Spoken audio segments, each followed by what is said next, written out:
High King Painite. Admonition led the next of the High King's appointments into Painite's office. 2 architectural mages entered and took their seats in front of the High King's desk. One was a boldly dressed male with a good reputation and decades of experience named Spire. The other was a female. Painite knew of Spire's projects in his home kingdom of Monraiti, which decorated shrines dedicated to the archdemoness Coserai. Though worshipping demons was prescribed, it was still a tradition to maintain shrines to the archdemons in the respective kingdoms in which they were born. Spire wore confidence like a second skin. His body language conveyed unquestioned egotism, even when in the presence of his High King. His stride was too long for his body, with his feet pointed outwards, and when he sat, he reclined with his arms spread over the chair's armrests, and his back relaxed fully against the back support. Painite knew the man took calculated risks. Spire was probably selfish, bullied his apprentices, and would not listen to advice. He was vain to his core, but under his initial layer of confidence was self-doubt. Under that was a conceit that could rival a god complex. He viewed himself as a creator, but never exercised creativity. Rather, he recreated work from pieces that were already successful. If Painite desired to manipulate Spire, he could easily crush his spirit or remove his self-doubt permanently. Painite doubted he would need to leverage such tactics, but he kept it in mind. If Painite had to guess, Spire had no family left to him, and his sole remaining desire was to protect his name's legacy. A silent message came to the High King. The servants have concluded with the laundering duties and are now returning the clothes to their owners. Painite understood Spire to the core. People of similar ambitious natures often sought an audience or a relationship with the High King. Painite dealt with his kind all the time. The female mage he did not know. Behind dark, bushy hair, her inky eyes glanced at Painite's spare chair in the opposite corner, before returning her gaze downwards toward the stack of parchment files on his desk. Painite deduced she must be exceptionally gifted to have arrived at his office without a pre-established reputation. Given her humility, he also reasoned she would be more agreeable than most other mages on his staff. He made a mental note to request her to design a new cathedral dedicated to Ether upon the Archspawn's death. Painite speculated that if Spire or one of the other mages did it, it would have a recycled design.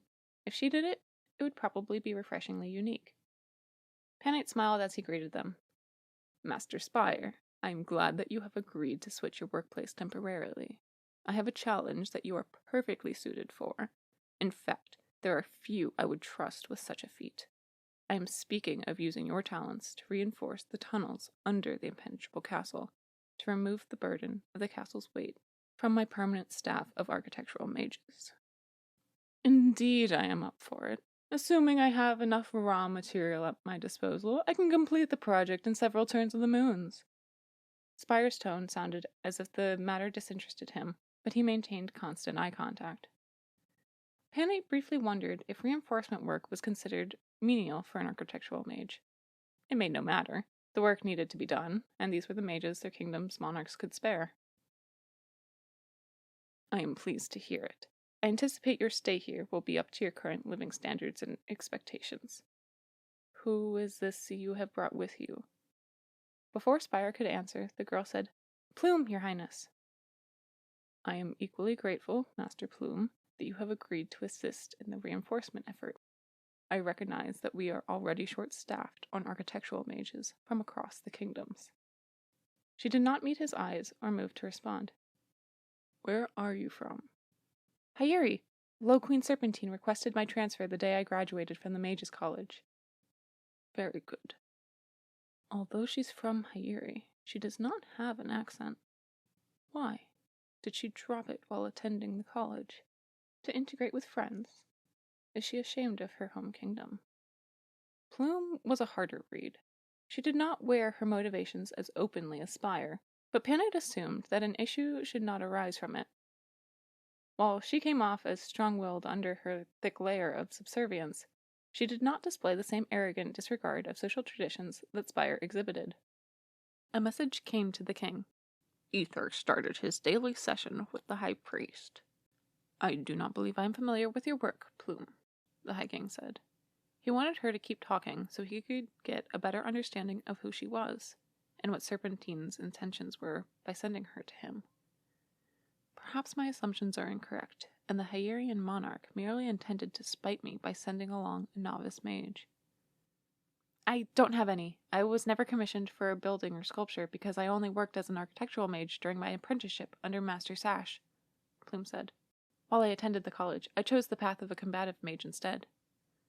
The High King knew this trend was common in the Mages' College. Allowing students to choose their career paths led to the inflation in the number of combative mages. Painite understood the allure of the combative mage course, playing with and weaponizing the elements. Still, the freedom made it difficult to achieve proper staffing levels for the other disciplines.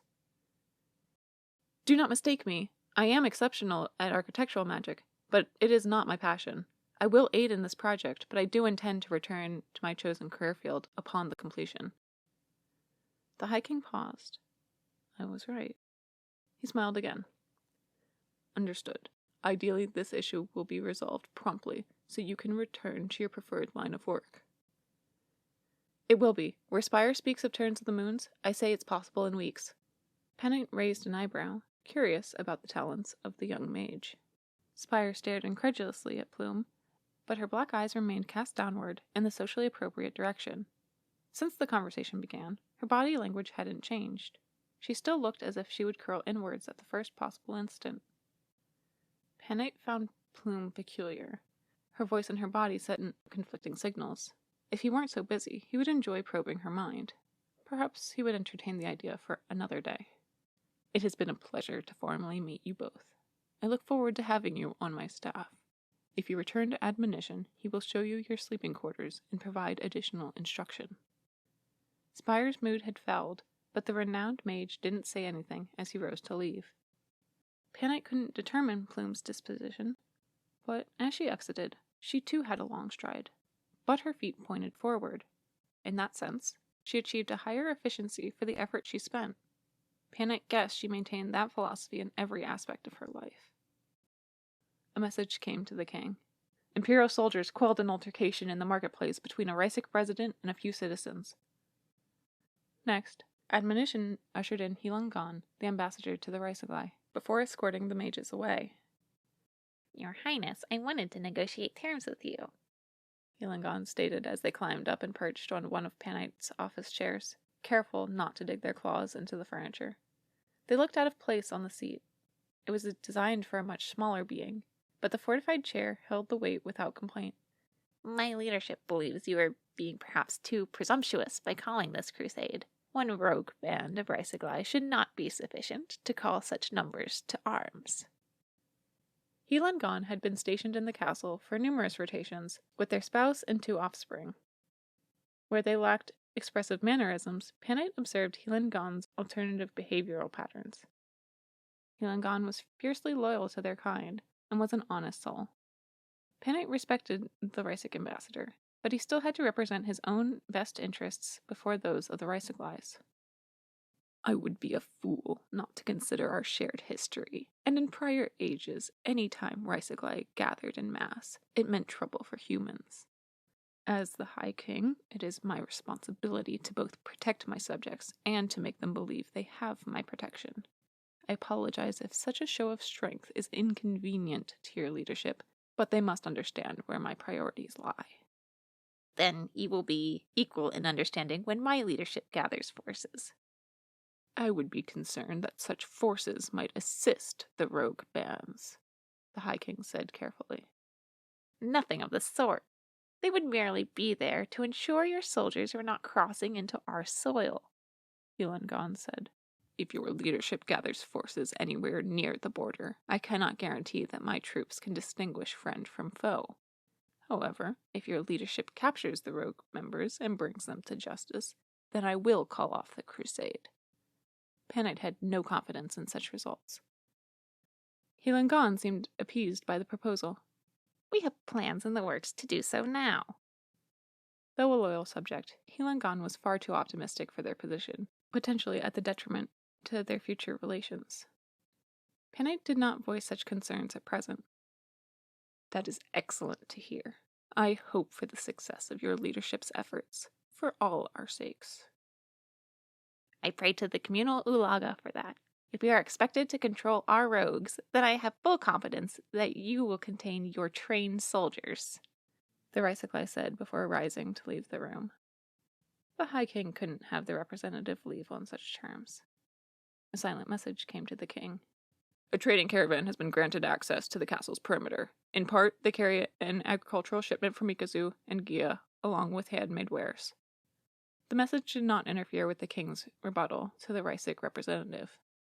At least I will not fear my men consuming the flesh of your kind.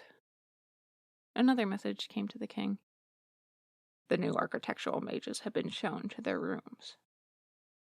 Elan Gon stared at the High King. Painite wondered if it was a Reisig equivalent of glaring, for Helan Gon's shell of a face possessed no eyelids, and thus their bug-like eyes could not narrow. Only our descendants will know who has devoured whom,